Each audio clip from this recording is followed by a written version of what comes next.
Expatrié. Nom, adjectif. Vient du grec exo et patrida. Se dit d'un individu qui réside dans un autre pays que le sien.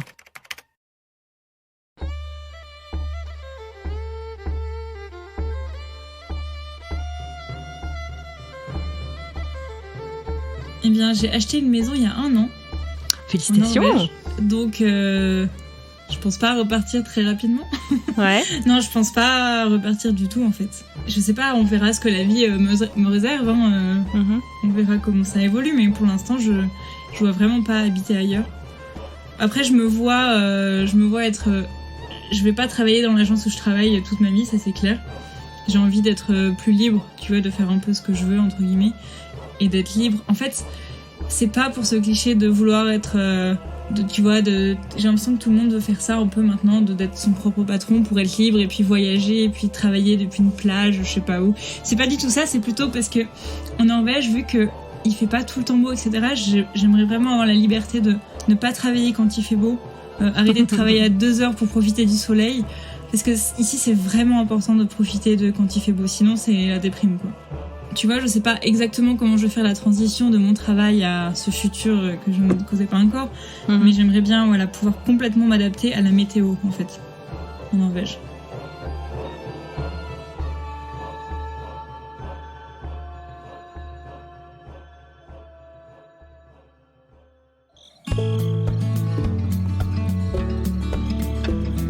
Salut et bienvenue dans French Expat, le podcast saison 3.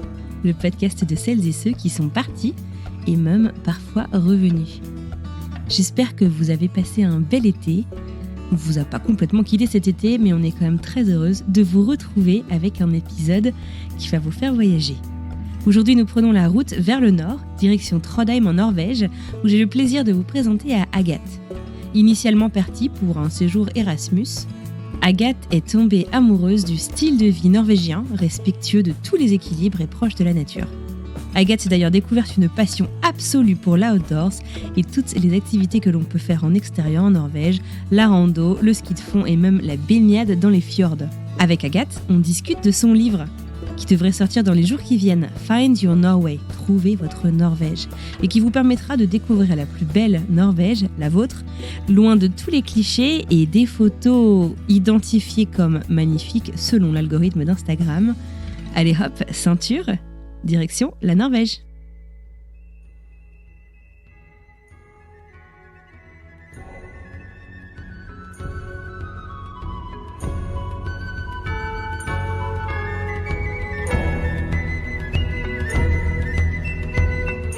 Donc je m'appelle Agathe, j'habite en Norvège depuis à peu près 4 ans. Je suis originaire de Normandie en France, de Rouen. J'ai fait mes études à Paris et là en ce moment donc, je suis en Norvège à Trondheim. C'est une ville à peu près au milieu de la Norvège, sur la côte. Qu'est-ce qui t'a amené à tout plaquer en France pour venir t'installer en Norvège ? T'as toujours été à Trondheim ? Ouais, j'ai toujours été à Trondheim, mais j'ai pas vraiment tout plaqué. Au début, c'était juste un Erasmus à Trondheim et je comptais bien revenir en France. Enfin, mon idée, c'était pas du tout de rester ici, donc j'allais faire 1 an à Trondheim, ensuite j'allais revenir en France, finir mon master, etc. Et j'étais vraiment partie sur l'idée de rester qu'1 an parce que j'ai visité tous les endroits que je pouvais le plus possible en me disant vraiment, je vais jamais de ma vie, je retournerai en Norvège sûrement, donc il faut que je fasse le plus de choses possible. Et au final... J'y suis retournée. En fait, j'ai rencontré mon copain qui est norvégien. À la fin de cette année, je suis rentrée en France pour finir ma dernière année en France de master. Et en fait, ça me manquait beaucoup, la Norvège, la vie là-bas, le temps qu'on a pour soi, etc. Même les étudiants, ils ont du temps pour eux, quoi. Ils sont pas tout le temps en train de travailler. Comment t'expliques ça ? Bah, tu sais, surtout, je faisais les études d'architecture en France et en fait, j'ai fait un double diplôme ingénieur-architecte. Ouais. Et donc, vraiment, je travaillais tout le temps, quoi.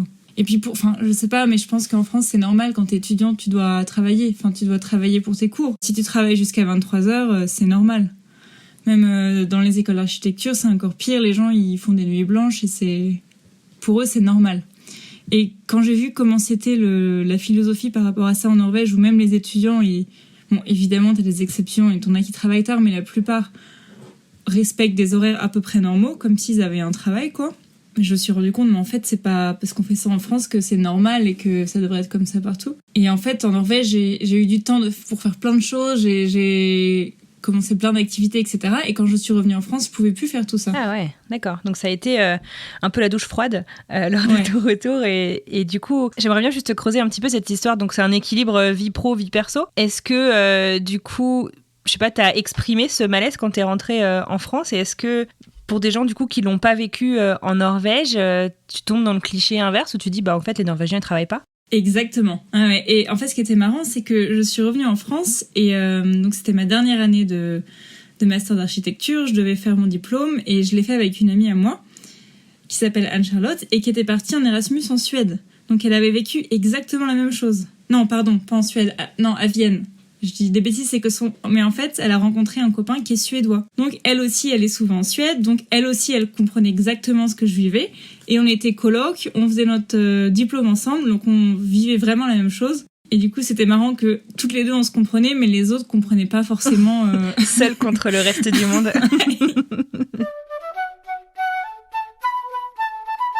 Est-ce que c'était une des raisons pour lesquelles tu avais choisi de partir en Norvège à la base ou comment tu avais choisi cette destination pour ton Erasmus? Alors au début, j'étais vraiment nulle en anglais. J'étais la dernière de ma classe, c'était une catastrophe et je m'étais dit il faut absolument que je parte dans un endroit où je vais pratiquer mon anglais parce que faut que j'apprenne l'anglais quoi, surtout pour valider mon diplôme, il fallait que je passe le TOEIC avec un certain score, etc. Donc mes critères c'était un pays où je vais parler anglais et un pays avec des beaux paysages. C'était ça. Donc je m'étais dit au départ le Canada. Ouais. Et en fait mon niveau d'anglais était tellement nul que je pouvais même pas passer la première phase quoi. D'accord. Donc du coup c'était la Norvège. Bon, c'était un peu entre les deux quoi. Mais du coup mon niveau d'anglais a fait que j'ai dû choisir la Norvège. D'accord. Donc c'était presque une solution de repli et finalement à part l'équilibre. De vie pro, vie perso qui t'a beaucoup plu. Quelle a été ta réaction initiale du coup à ce pays parce qu'au niveau paysage, t'as quand même été sacrément servi. Il y a qu'à regarder ton compte Instagram. T'es plutôt pas mal. Oui, c'était... En fait, avant de partir, quand j'ai su que j'allais aller en Norvège, quand j'ai eu la réponse de l'université, je passais mes jours à aller sur Google Images et écrire Norvège paysage. Et regarder les photos et imaginer et en tu fait bavais. Imaginer comment ce sera. Et en fait, maintenant que je connais mieux la Norvège, je réalise que sur Internet, en fait, tu vois des photos de 2 ou 3 endroits qui sont hyper populaires. Et du coup, tu crées un peu cette image dans la tête. Du coup, et en fait, c'est toujours les mêmes endroits. En fait, tu te crées une image de comment va être la Norvège. Et en fait, en arrivant, les paysages, évidemment, ils sont pas aussi spectaculaires que les photos que tu vois sur Internet. Mais en fait, ils sont pas spectaculaires de la même façon. En fait, j'ai pas été déçue. C'était différent de ce que je m'étais imaginé, mais j'ai pas été déçue dans le mauvais sens. Enfin, c'est au contraire, c'était presque l'effet inverse, quoi.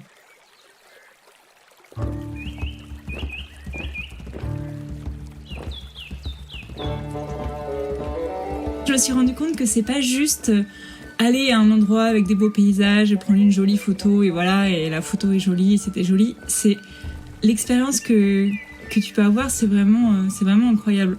C'est un peu cliché, mais souvent quand je suis dans la nature, qu'on fait des randos, etc., et que la vue est incroyable, à chaque fois je dis, après voilà, parce que je parle mon anglais que je me suis faite toute seule, c'est pas un anglais de bilingue, mais du coup je suis toujours à me dire I feel the happiness in my heart, do you feel it too? C'est trop, c'est quelque chose que j'ai jamais vécu ailleurs qu'ici. Après c'est peut-être, si j'habitais dans les Alpes en France, peut-être que j'aurais vécu la même chose, tu vois, mais je venais de Normandie, j'habitais à Paris, et en fait le outdoors en Norvège, c'est incroyable. En fait, ça fait partie de la vie ici. En sortant du travail, on va dans la forêt derrière chez nous faire du ski. L'été, tu peux aller faire des randos. Ou après le travail, tu vas te baigner dans le fjord. En fait, c'est tellement intégré à la vie de tous les jours. Le fait d'être dehors, ça rend la vie géniale. Est-ce que tu te souviens de ce à quoi tu t'attendais, du coup, avant ta première fois en Norvège? Tu y avais déjà mis les pieds ou pas du tout? Jamais. Non. Donc c'était vraiment la première fois quand t'es arrivée avec tes valises pour un an.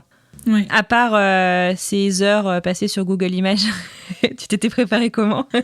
Mais j'avais acheté, alors le jour où j'ai reçu la réponse de l'université, après 5 minutes d'avoir reçu le mail, j'ai pris mon manteau, mes chaussures, je suis partie dans le métro et je suis partie au Vieux Campeur. Ah oui, dans le 5e? Ouais, parce qu'ils ont un magasin sur les livres de voyage, donc j'y suis allée parce que je voulais m'acheter un livre sur la Norvège, donc j'y suis restée 1 heure à chercher quel livre j'allais acheter. Le livre, ouais. Voilà. Et d'ailleurs, c'est marrant parce que je l'ai encore ce livre et je l'ai regardé il y a pas longtemps et j'ai trouvé des erreurs que j'aurais jamais trouvées avant. Sérieux? C'est dingue, ouais. D'accord.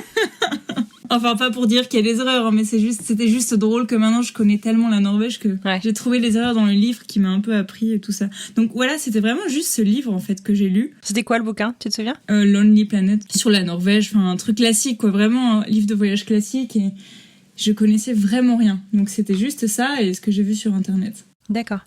Et est-ce que tu te souviens du moment où tu es sortie de l'avion? Qu'est-ce que t'as ressenti? Qu'est-ce que t'as vu? Qu'est-ce que t'as entendu? Enfin, tu vois, est-ce que tu te souviens, je sais pas, de ton premier jour, ta première semaine? Je me souviens très bien de mon premier jour. C'était... en fait, déjà, je suis arrivée à Oslo. En fait, j'ai fait Paris-Oslo, Oslo-Trondheim. Okay. Et pour avoir un billet moins cher, j'ai fait une escale de 6 heures à Oslo pendant la nuit. Donc je suis arrivée à Oslo à minuit et vu que j'avais mon avion pour Trondheim à 6 heures du matin, donc j'avais mes affaires de camping, donc j'ai mis mon matelas, etc. dans l'aéroport, mon sac de couchage. Ok. Vu que j'allais en Norvège, j'avais un peu ramené tout ça, quoi. Et donc j'ai dormi dans l'aéroport, donc c'était mes premières 6 heures en Norvège. Personne t'a rien dit, on t'a pas embêté? Non. Hva syns du om disse ordene her? Man blir jo veldig rørt. Og så kjenner jeg at jeg har døtre som legger tjukt på. Ja. Ensuite, quand je suis finalement arrivée à Trondheim, je pense que c'est la même galère pour tout le monde quand t'es étudiant, que t'arrives dans un nouveau pays, que t'as toutes tes valises, que tu prends les transports en commun parce que tu peux pas forcément te payer le taxi. Enfin, c'est toujours un peu la galère, quoi. Quand t'arrives, fallait trouver le bus, etc., récupérer mes clés, etc. Puis en plus, tu parlais pas norvégien? Non, mais justement, en fait, là-bas, on m'avait dit que tout le monde parlait anglais, et c'est vrai, tout le monde parle anglais. Vraiment tout le monde, même les personnes âgées, même si elles parlent pas parfaitement, elles comprennent un peu, quoi. Et je suis tombée parce que du coup j'étais à l'arrêt de bus, je comprenais pas quel bus je devais prendre et une dame était là et je suis tombée sur la seule personne norvégienne qui parlait pas anglais, je pense. Du coup elle a pas pu m'aider, donc j'ai pris le mauvais bus, j'ai fait un détour de 2 heures et il pleuvait. Oh là là. Ah non mais... T'es arrivée à quelle saison? Au mois d'août. Et il faisait 7 degrés et il pleuvait. Et, oh waouh, ok. Et du coup je suis enfin arrivée chez moi. Donc le jour même, je vais faire des courses, j'achète du lait, des céréales, enfin tu sais tous les trucs basiques que j'achetais en France et je me fais un bol de céréales et là je verse mon lait et c'est une espèce de lait pourri de yaourt qui est tombé dans mes céréales. En fait, j'avais pas du tout acheté du lait, j'avais acheté une espèce de... En anglais, on dit sour milk. Lait fermenté. Ah oui, en fait, j'avais jamais vu ça. Dans un magasin, je veux dire, enfin voilà, sauf si le lait, il devient pas bon dans ton frigo, mais... Et du coup, voilà, c'était ma première expérience. Et le soir, je vais me coucher, et impossible de dormir parce que j'avais pas réalisé, mais il faisait pas nuit du tout. Ah oui, c'est la saison où il fait nuit combien d'heures par jour là, en ce moment, il fait pas nuit. Il fait pas nuit du tout. Il fait jour. Donc là, on enregistre mi-juin. Là, ça va être le solstice d'été. Donc... Et en fait, le soleil, en tout cas à Trondheim, dans le nord, le soleil est au-dessus de la ligne d'horizon tout le temps. Mais à Trondheim, on n'est pas assez au nord, mais il fait pas nuit quand même. Parce qu'en fait, le soleil descend juste en dessous de l'horizon, à peu près entre minuit et 2 heures.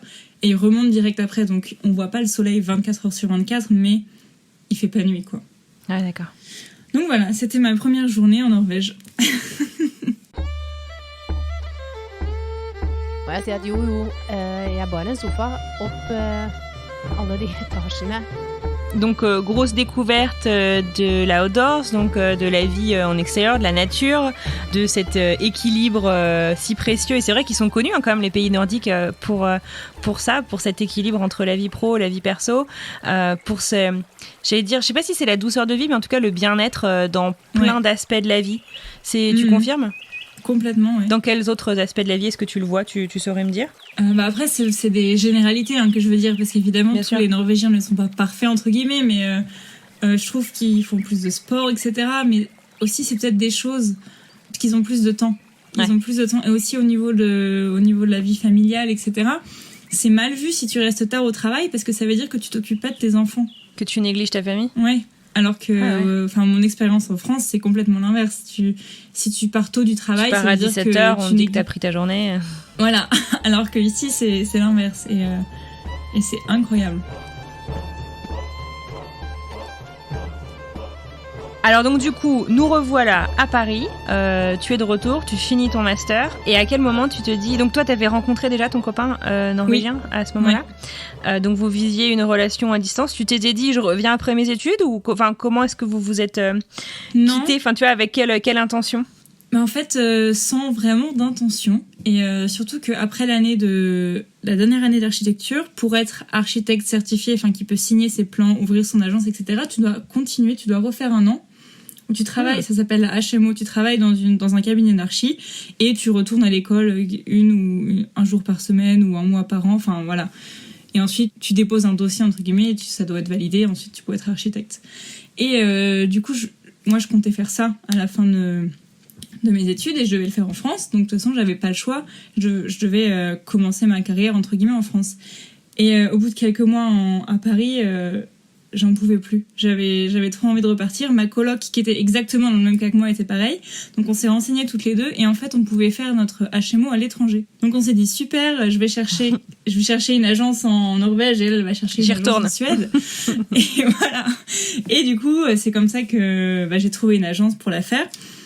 Et ça c'est censé durer 1 an. Donc j'ai dit à mes parents je repars en Norvège, je fais ma HMO pendant 1 an en Norvège. Donc je repars pour une deuxième année.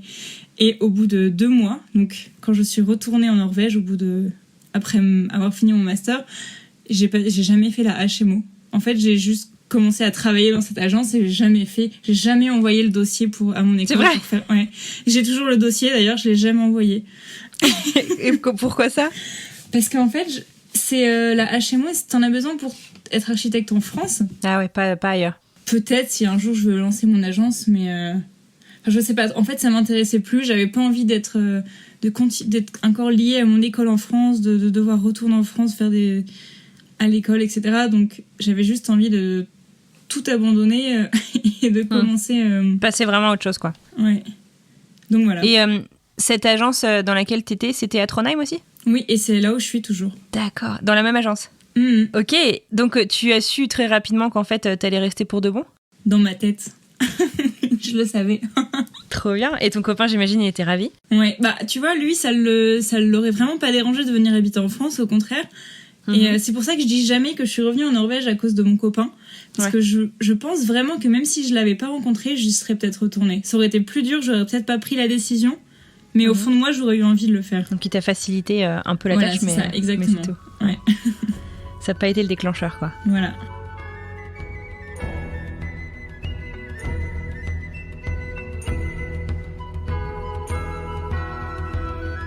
Qu'est-ce que tu fais aujourd'hui, puisque j'ai l'impression que tu explores beaucoup la Norvège, toi-même tu le dis, tu connais la Norvège presque mieux que le Lonely Planet. Tu peux me parler un peu de ton lifestyle justement, de ta vie au quotidien? Eh bien du coup je suis architecte à Trondheim, donc je travaille 7h30 par jour. Tu peux venir un peu au travail quand tu veux, donc en général j'y vais à 7h30 et je finis à 15h. Ensuite, ça dépend la vie de tous les jours, parce que là, ça fait 1 an et demi qu'il y a le corona, donc c'est un peu différent. Mais ma vie d'avant ou ma vie de maintenant? Comme tu veux, parle-moi des deux si tu veux. Non, mais en soi, ça n'a pas beaucoup changé, parce que nous, en plus, on n'a pas été trop impactés par le corona. On a ce que j'allais te demander, trop strictes. C'était pas très strict, c'est juste qu'ils servaient plus d'alcool après une certaine heure et des trucs comme ça. On a fait on a travaillé à la maison, mais on n'a pas eu de confinement, quoi. Mais sinon, après le travail, je fais du rock acrobatique. Mais qu'est-ce que c'est que ça raconte? C'est un truc norvégien, ça? Eh ben, apparemment, non, il y a juste l'université à Trondheim qui en propose, et apparemment en France c'est beaucoup plus commun justement, mais je connaissais pas du tout quand j'étais en France. Non, c'est un amour que tu t'es découvert en Norvège. Ouais, quand j'étais Erasmus, j'ai fait ça pour essayer et au final j'ai continué. Non, mais du coup c'est mon sport entre guillemets que je fais. Enfin, tu dis que c'est ton sport, je voudrais quand même faire une petite parenthèse parce que si on va regarder tes stories sur Instagram, moi je te vois faire du ski en maillot de bain d'ailleurs régulièrement, je te vois nager, je te vois, enfin t'as l'air d'être tout le temps dehors à te dépenser quand même, t'es pas... Ouais, c'est vrai. C'est ton sport, mais parmi beaucoup. Ce que je veux dire, c'est que c'est mon là où je vais dans un endroit fermé pour faire du sport, on va dire. régulièrement. Je suis pas dehors, ouais. Et oui, sinon voilà, je vais tout le temps dehors quand je peux. Évidemment quand il fait beau, parce que j'aime bien être dehors, mais je suis pas ce genre de personne qui va aller dehors quand il pleut juste pour être dehors. Je déteste la pluie. Ah ouais. En tant que Normande, je me permets de faire un petit pic. Alors, tu sais, c'est marrant parce que depuis que je suis petite, j'ai toujours dit à mes parents, enfin pas petite, mais quand j'ai grandi et que je commençais à réfléchir où est-ce que je voudrais habiter, j'ai toujours dit que j'habiterais dans le sud de la France, que je voulais habiter à la chaleur. Comme quoi. Alors, est-ce qu'on peut parler un peu météo en Norvège, justement? Donc, on sait, on avait reçu Aurélie en Suède, justement, qui nous parlait du fait que tu te lèves au milieu de la nuit. C'est très difficile, genre si tu vas pour aller, je sais pas, aux toilettes, très difficile de te rendormir parce qu'il fait jour une grande partie de la nuit. Tu peux me parler un peu, justement, de la météo, de ce solstice, de à quoi ça ressemble la Norvège pour ça? Comme tu dis, en Suède, c'est pareil, l'été, il fait... Donc il y a beaucoup de soleil, quoi. Et t'as complètement l'effet inverse l'hiver, évidemment, où il fait nuit, quasiment. Tout le temps. Ouais, bah... Le soleil se lève vers quelle heure? Donc, encore une fois, tout ça, ça dépend de où est-ce que t'es en Norvège. Parce que c'est un pays qui est quand même très très long. Et on a un peu ce cliché de... Il fait nuit tout l'hiver et il fait jour tout l'été. Et par exemple, quand t'es à Oslo, c'est vachement au sud, c'est beaucoup plus proche de ce qu'on vit en France, quoi. D'accord. Et à Trondheim, c'est un peu entre les deux. Donc le pire, ça va être au solstice d'hiver. Le soleil se lève à 10h et se couche à 14 ou 15h, je crois. Mais de toute façon, en fait, entre 10 et 15h, il fait pas vraiment jour parce que le soleil reste très près de l'horizon. S'il y a des nuages, bah il fait quasiment pas jour, quoi. Mais c'est le moment de Noël et franchement, moi, ça me dérange pas parce que ça fait vraiment une... Enfin, pour l'ambiance de Noël, c'est vraiment génial parce que t'as les lumières dans toute la ville, etc. Et vu qu'il fait tout le temps nuit, t'as vraiment 24 heures sur 24 l'ambiance de Noël. Et cette année, quand je suis rentrée en France, j'étais trop déçue. Mais en fait, je suis arrivée en France le 20 décembre ou un truc comme ça, et il faisait jour jusqu'à 17h. Et j'étais là, mais elle est où l'ambiance de Noël?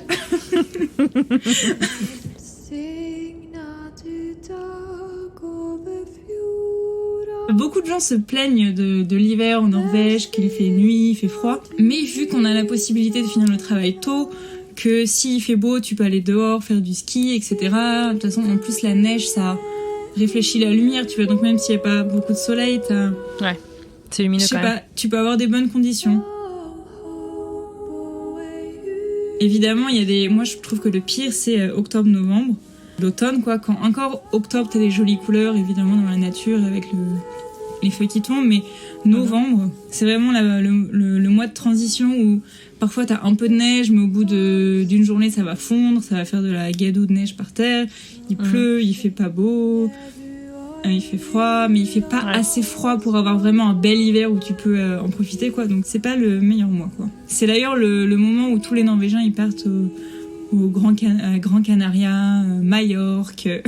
Ouais, d'accord. Ils profitent, comme les Canadiens partent au mois de février au soleil dans les Caraïbes, quoi.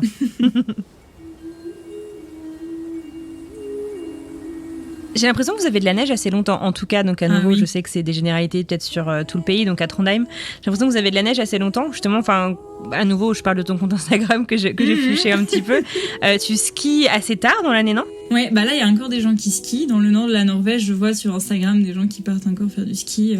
Même un peu plus au sud, mais un peu plus dans les montagnes, quoi. Si tu pars loin de la côte, t'as encore de la neige jusqu'à...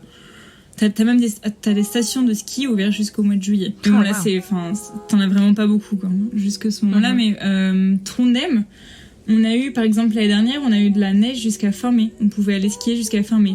C'était une année spéciale. On avait quand même de la neige vachement tard. Cette année, on pouvait skier jusqu'à début mai, fin avril.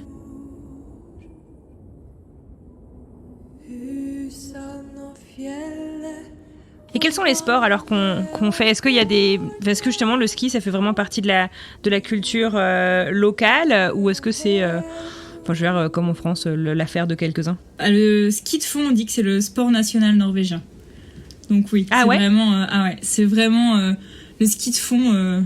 Tout le monde fait du ski de fond. Après, c'est vraiment la sortie du dimanche. Quand nous, on va se promener en forêt en France le dimanche, les Norvégiens, ils font du ski de fond. Ah ouais. En famille. Tu peux nous décrire un peu ce que c'est le ski de fond, parce que alors pour moi, je sais que c'est cliché, et vivre aux États-Unis m'a fait un peu revoir justement ces clichés, parce qu'il y en a beaucoup dans la région où je suis en hiver. Mais c'est bon, voilà, quand tu fais du ski alpin, tu te dis c'est plan le ski de fond, alors qu'en fait ça peut être comme très physique. Puis c'est beaucoup plus physique que le ski alpin, ou le ski de fond avec un autre sport. Je me souviens plus duquel, c'est les sports les plus complets qui existent. Ah ouais, c'est-à-dire qu'ils sollicitent tous les muscles, toutes les parties du corps. Tout ton corps. C'est pas que du plat. Ah, pas du tout. C'est ça le truc. Si c'était que du plat, ce serait beaucoup plus facile, j'imagine. Ça monte un peu, ça descend un peu, c'est plat, ça monte, ça descend. Et si tu veux garder une bonne vitesse, parce qu'il y a deux façons de faire, évidemment. C'est comme si tu fais un petit footing ou si tu cours un marathon, quoi. Si tu vas, beaucoup ils vont avec leur famille pour profiter d'être dehors. Après, tu t'arrêtes, tu fais un feu, tu grilles. Voilà. Ouais, c'est un moment, quoi. Tu profites, voilà, pour passer un moment. Et il y en a qui y vont pour l'entraînement. Et du coup, ils vont beaucoup plus vite. Et là, c'est vraiment physique. Et le sport d'été, c'est quoi alors en Norvège ? Le sport d'été, je sais pas, la randonnée, j'imagine. En fait, le ski de fond, c'est un peu la version hiver de la randonnée. Parce que le but, c'est juste de se promener dans les paysages, quoi. C'est juste qu'il y a trop de neige pour marcher. Donc, t'y vas en ski, quoi.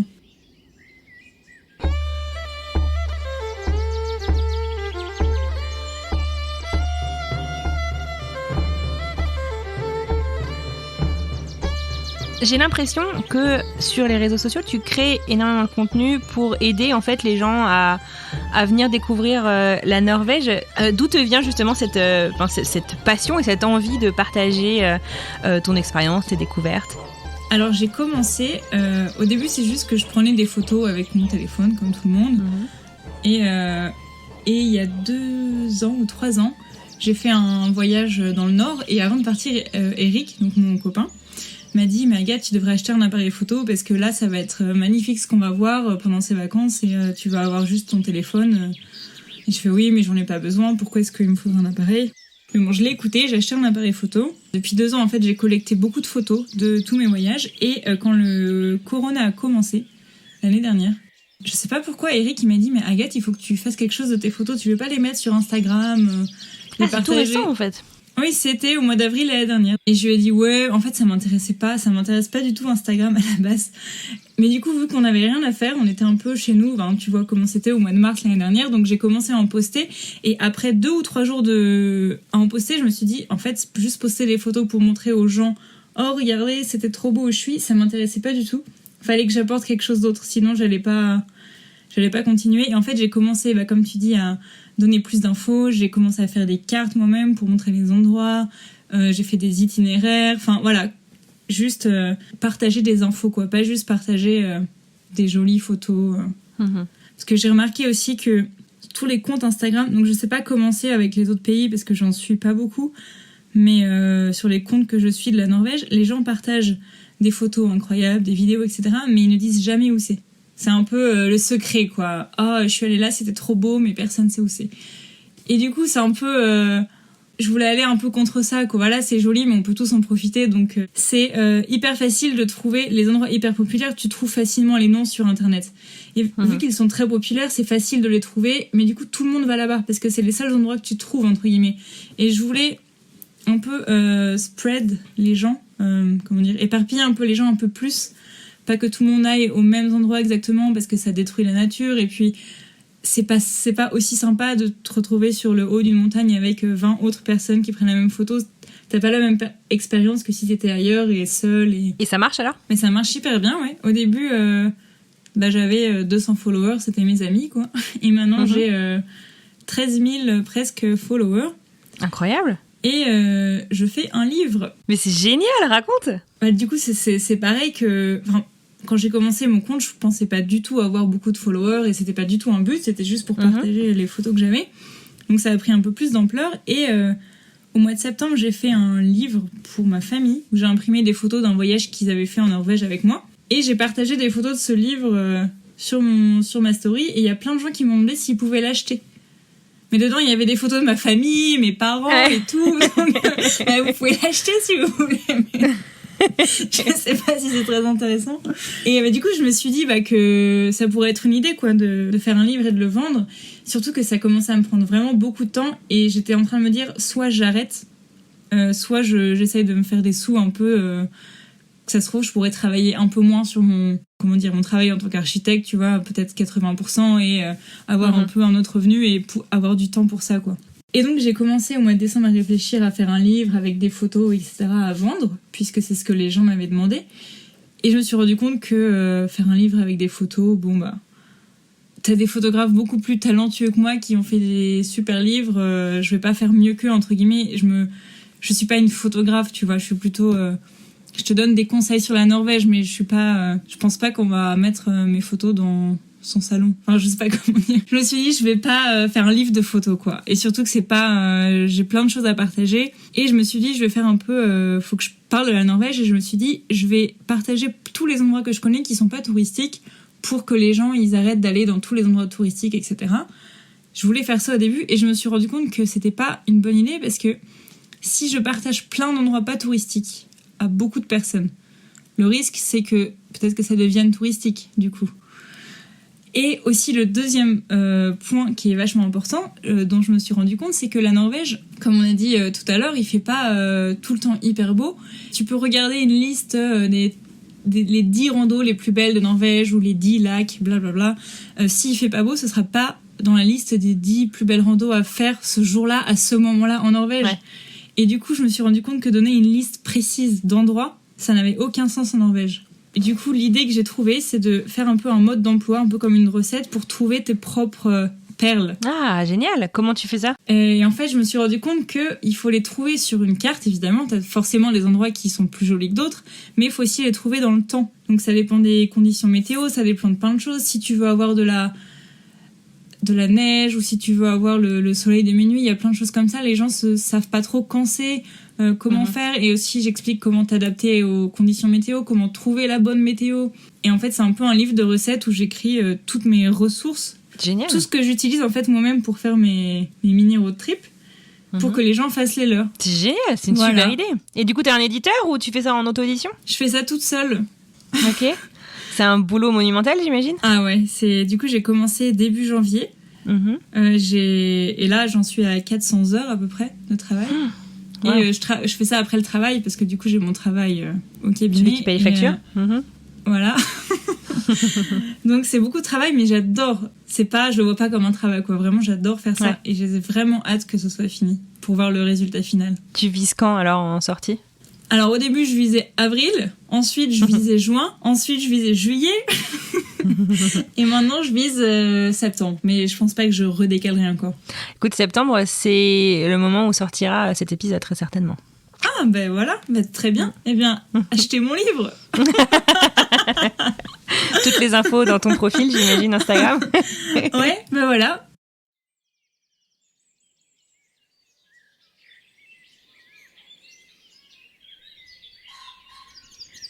Donc en fait, tu t'es quand même découverte beaucoup de passion. T'étais très outdoors avant de partir, enfin, je veux dire quand t'étais parisienne en Normandie.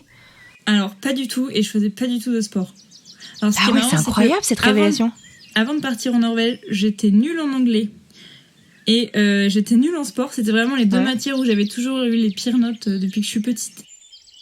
Et maintenant, je fais tout le temps du sport et je parle anglais tous les jours. Alors, si mes profs voyaient ça, ils seraient étonnés. Donc, révélation totale. J'ai l'impression donc, que tu as su assez rapidement que tu y resterais, comme tu le disais, au bout de 2 mois. Qu'est-ce qu'il en est de l'immigration comme ça en Europe ? C'est hyper facile de rester ? Comment ça se passe ? Quand on est dans l'Union européenne, ouais. T'as pas de papier particulier, tu t'installes facilement ? Alors, en fonction des droits, entre guillemets, que tu veux avoir, il faut aller à la police pour te déclarer. Ah ouais. Mais je sais même pas si c'est obligatoire. Mais en tout cas, si tu veux un travail, oui, évidemment, il faut le faire. Si tu veux être dans le système, en fait. Il faut aller te déclarer à la police. Mais en fait, tu dois le faire qu'une fois. Donc, je l'avais fait en arrivant en tant qu'Erasmus. Donc, j'ai pas eu à le refaire en arrivant. J'ai juste eu, en arrivant, vu que je n'avais pas de compte en banque quand j'étais Erasmus, j'ai dû en ouvrir un quand je suis arrivée, quand j'ai eu un travail, quoi. Donc, il y a un peu plus de démarches à faire, mais c'est rien de très compliqué. La grosse différence avec la France, c'est l'administration. Ici, tout est regroupé sur un service. T'as un mot de passe, enfin, même pas de mot, enfin oui, un mot de passe, un identifiant, et t'as tout ce que tu peux imaginer, tout est connecté. Et ils ont les infos entre eux.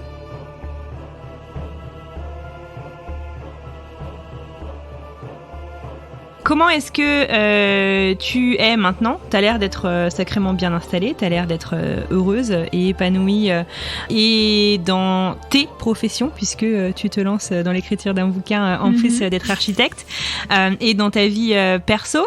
À quoi ressemble ton futur proche ou moins proche d'ailleurs ? Est-ce que tu te vois t'établir en Norvège pour de bon ou comment est-ce que tu vois l'avenir ? Eh bien, j'ai acheté une maison il y a 1 an. Félicitations ! Donc, je pense pas repartir très rapidement. Ouais. Non, je pense pas repartir du tout, en fait. Je sais pas, on verra ce que la vie me réserve. Hein. On verra comment ça évolue, mais pour l'instant, je vois vraiment pas habiter ailleurs.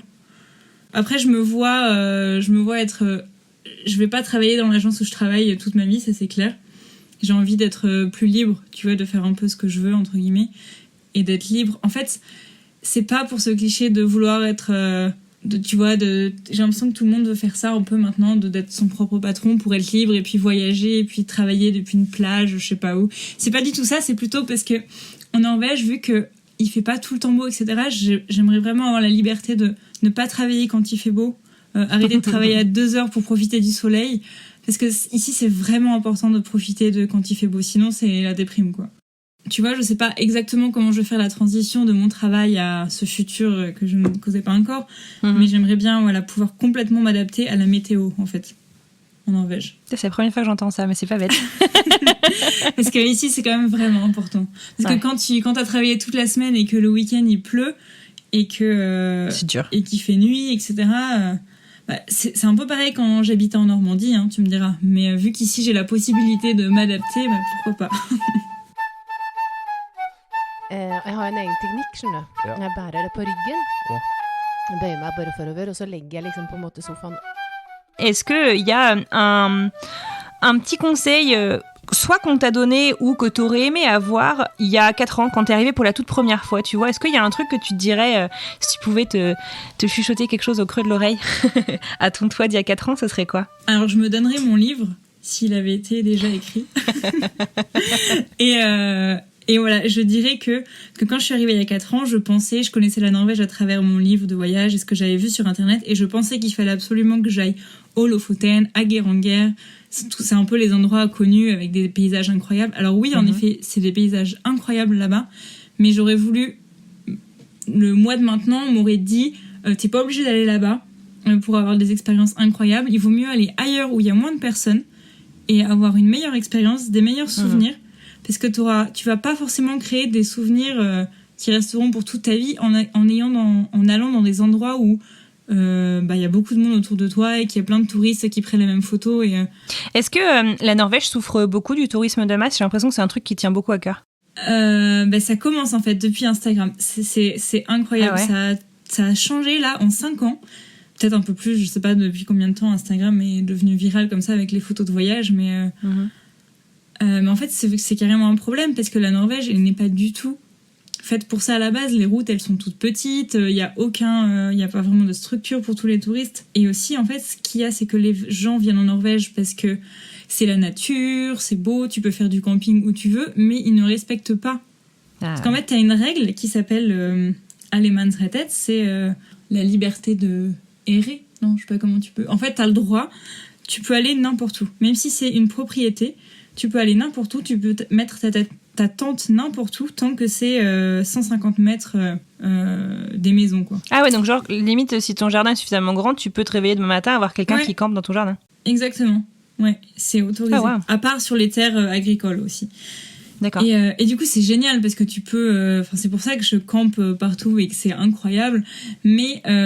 ce droit, il vient avec des devoirs aussi. Le devoir de respecter la nature, de prendre ses poubelles, de pas faire caca sur les chemins de randonnée. C'est des choses que je dis, mais c'est des choses qui arrivent. Ah ouais. Si une personne ne respecte pas ça dans une montagne un peu paumée, personne le verra et c'est pas bien, mais ça fera pas un effet dévastateur sur la nature. Mais quand t'as des endroits vachement touristiques où t'as des centaines et des centaines de personnes qui passent tous les jours et qui respectent pas, ça devient hyper problématique. Ouais. Et du coup, vu qu'ils ont pas forcément d'argent pour ça en Norvège, enfin c'est pas qu'ils ont pas d'argent, mais ils mettent pas forcément d'argent là-dedans. Surtout que les communes, surtout au Lofoten, qui qui ont ces problèmes-là, ils n'ont pas forcément beaucoup d'argent. Et du coup, la solution qu'ils trouvent, c'est d'interdire les endroits. Mais du coup, ça impacte les locaux. Donc, c'est pour protéger la nature pour le mois de juillet, on va dire, qui est le pire. Mais du coup, ça impacte les locaux toute l'année, où ils n'ont plus le droit de venir en tente ici, ils n'ont plus le droit de faire ci, etc. Donc, ton livre, c'est vraiment une mission aussi pour ça. Ouais, vraiment. C'est... Exactement. Essayez de dire aux gens, vous n'avez pas forcément besoin d'aller aux endroits que vous voyez sur Instagram, en fait. Il y a tellement d'autres endroits où vous aurez une meilleure expérience. Et en fait, c'est marrant. C'est pas du tout une critique, hein, mais en fait, Instagram, c'est aussi quelque chose que tu utilises beaucoup, mais les conséquences d'Instagram, c'est un truc que tu combats. Oui, et c'est pour ça qu'au début, je voulais vraiment pas du tout utiliser Instagram, parce que j'aime pas du tout Instagram. Ouais. Enfin, je suis un peu contre le principe, enfin pas le principe, mais les conséquences, quoi. Du coup, j'essaye de, si je peux remettre ça un peu dans le droit chemin, à ma petite échelle. Mais oui, je vois ce que tu veux dire, c'est un peu contradictoire, quoi.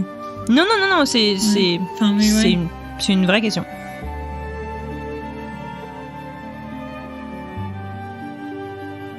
T'as une idée de à quoi ressemblerait ta vie aujourd'hui si t'étais pas partie la première fois ? J'ai aucune idée. Alors là, je sais pas du tout. Vraiment, en fait, je me sens tellement bien ici que je vois pas du tout ce que je pourrais faire d'autre. Ouais, c'est une évidence.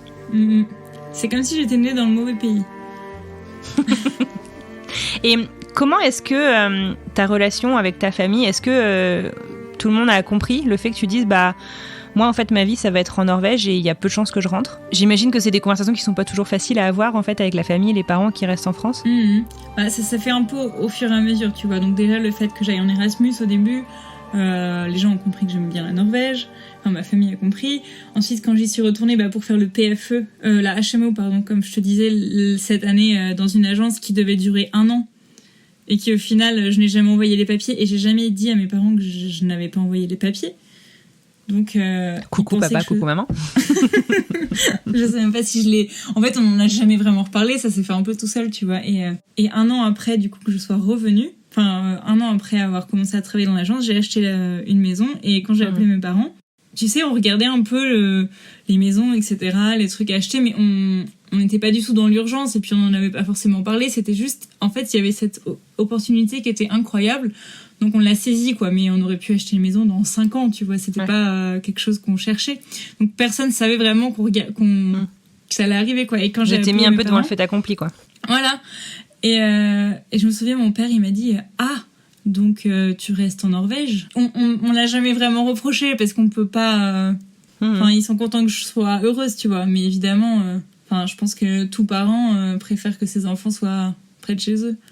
J'imagine. Je sais pas comment c'est pour toi, mais... Moi, il commence un peu à militer pour le retour. Ouais. Mais bon, moi, ça fait 11 ans que je suis partie, donc ça commence à être long aussi. Mais, Tu penses que tu vas revenir ? Moi, j'ai envie de me rapprocher, ouais. Okay. Tu sais, avec le coronavirus, on était vraiment bloqués. On n'a pas eu le droit de voyager. On a été interdit. Il n'y a plus eu de vol. On a été interdit de rentrer aux États-Unis. Vrai. J'ai la chance, j'ai la double nationalité, donc je peux légalement maintenant faire l'aller-retour. Mais il y a encore énormément de Français qui sont bloqués, d'ailleurs, parce que en fait, si t'as pas la nationalité, si tu pars, tu peux pas revenir. Ah oui. Donc non, ça a été 18 mois moi sans rentrer, 2 ans sans rentrer. 2 ans sans rentrer, ça a été très long. Et en fait, ça change, ça redéfinit en fait les règles de ton expat, quoi. C'est ça qui est pas facile. Ouais, je comprends. Bah oui.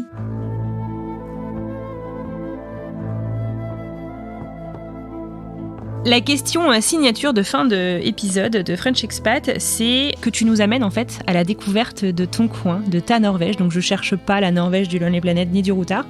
Est-ce que tu pourrais nous décrire, selon toi, je sais pas, 3, 4, 5, ça peut être des expériences, ça peut être un truc à voir absolument, une odeur, est-ce qu'il y a une odeur particulière dans le coin où t'es, et un truc à goûter, du coup ça peut être le brunchies ou autre chose. Alors déjà, avant de donner ma réponse, vu que le podcast, tu m'as dit sortir en septembre, je peux faire un peu un spoiler sur le titre du livre que je n'ai dit à personne. Vas-y. Mais si ça sort en septembre, je peux en parler. Tu m'as dit que je te donne quelque chose qui est ma Norvège. C'est ça. Et en fait, le titre du livre, ça va être Find Your Norway. Ah, c'est génial. Donc voilà, ça me fait vachement penser à ta question. Je vais vous donner ma réponse, mais si vous m'écoutez et que vous allez en Norvège, ce sera à vous de trouver votre Norvège. Très bien. Donc si je te parle de... pas de la Norvège en général, mais de là où j'habite, à Trondheim et la région Trøndelag, si vous venez à Trondheim, allez vous promener au bord du fjord. Et même s'il fait froid, prenez un bain. Il va faire très froid, mais après ça fait du bien. Le petit tips, quand il fait vraiment froid, c'est de se baigner avec des chaussettes en laine. Parce que du coup, t'as chaud aux pieds jusqu'au dernier moment, jusqu'à ce que tu ailles dans l'eau. Et avec un bonnet en laine aussi. C'est ce que font les Norvégiens, ouais. D'accord. Bon, l'été, pas forcément, mais... Et l'eau, elle est froide comment ? Elle est froide. Tu veux pas me dire ? Tu veux pas me décourager ? Non, le fjord de Trondheim, alors j'ai une amie qui va se baigner tous les dimanches de toute l'année, le matin, dans le fjord. Même quand le fjord est à 3 degrés l'hiver. Et j'y suis allée avec elle une fois, au mois d'août. Il faisait peut-être, 10 degrés, et j'ai dit que je n'y retournerai plus jamais. Et c'était le mois d'août, peut-être le mois le plus chaud de l'année. D'accord. Donc, oui, baignez-vous à Trondheim, et même s'il fait froid, ça va être un bon souvenir. Donc t'as dit que tu ne retournerais aussi... plus jamais, c'est un peu contradictoire. Non, je sais, mais ça faisait tout ça. Non, okay. Mais aussi, en fait, maintenant, en fait, j'ai dit que je le ferai plus jamais, mais maintenant, je me baigne beaucoup plus. Parce que je l'ai fait en arrivant, et je me suis rendu compte qu'en fait, ça fait du bien. Donc, j'ai dit que je ne le referai plus jamais quand je l'ai fait, mais au final, je l'ai refait. D'accord. Et ce que vous pouvez goûter aussi, c'est un truc qui n'existe pas dans beaucoup d'endroits dans le monde, c'est les mulets, les cloudberries. C'est un peu comme des framboises oranges et ça ne pousse que dans les endroits les plus au nord du monde. Ah ouais. Et ça pousse pas en buisson comme les... Je sais pas si c'est un buisson, un framboisier. Mais en fait, c'est des petites plantes qui sont par terre et t'en as une. Ensuite, tu fais 2 mètres, t'en as une autre. Ensuite, tu fais 3 mètres, t'en as une autre. Donc c'est hyper rare parce que c'est très très long à ramasser et c'est très rare et c'est uniquement sauvage, ça se cultive pas. C'est un goût qu'on n'a jamais goûté, c'est vraiment un goût particulier et c'est très amer quand on le cueille, donc faut pas le goûter comme ça, faut le manger avec du sucre. En général elle se cueille au mois de juillet, donc c'est là où il y a beaucoup de touristes, donc si vous venez en Norvège au mois de juillet et que vous trouvez des espèces de petites framboises oranges, ça s'appelle des cloudberries et c'est rare, il faut les manger avec du sucre. Trop bien, voilà. C'est noté. Est-ce que tu as une odeur ? Ah oui. Alors, vas-y. Les cinnamon rolls. Ah, je déteste ça. Mais moi, je viens d'un pays, si tu veux, où les mecs, ils se font pas d'un demi-mesure, quoi. Donc, le cinnamon, la cannelle, en veux-tu, en voilà, à partir de la mi-août jusqu'à novembre. C'est insupportable. J'adorais la cannelle avant, du coup, maintenant, je déteste. Non, mais si tu veux, vas-y. C'est ta Norvège, c'est pas la mienne. Ok. Non, on va pas appeler ça les cinnamon rolls parce que c'est pas américain, c'est les cannelbollés. Voilà, c'est le nom norvégien, donc c'est pas aussi énorme que ceux que tu as sûrement en Amérique. C'est un peu la pâtisserie norvégienne, je sais pas si c'est une pâtisserie. Donc après s'être baigné dans le fjord, il faut aller dans un petit café, commander un cinnamon roll et puis l'odeur du cinnamon roll avec la neige dehors, tout ça. Ça réchauffe quoi, ça fait du bien, une atmosphère toute sympa. Est-ce que tu as un petit mot de la fin ? Et j'espère que ceux qui écoutent et qui potentiellement visiteront la Norvège ne se limiteront pas que aux endroits touristiques, etc. Évidemment, c'est des endroits très jolis, mais il ne faut pas juste se limiter à ça. Et si vous y allez et qu'il fait pas beau, ne soyez pas déçus. Vous verrez d'autres choses très jolies aussi. Parce que c'est aussi un truc dont je vais pas forcément parler là, mais que les gens sont déçus parce qu'il fait pas beau et que c'est pas comme ce qu'ils avaient espéré sur les photos. Ne soyez pas déçus.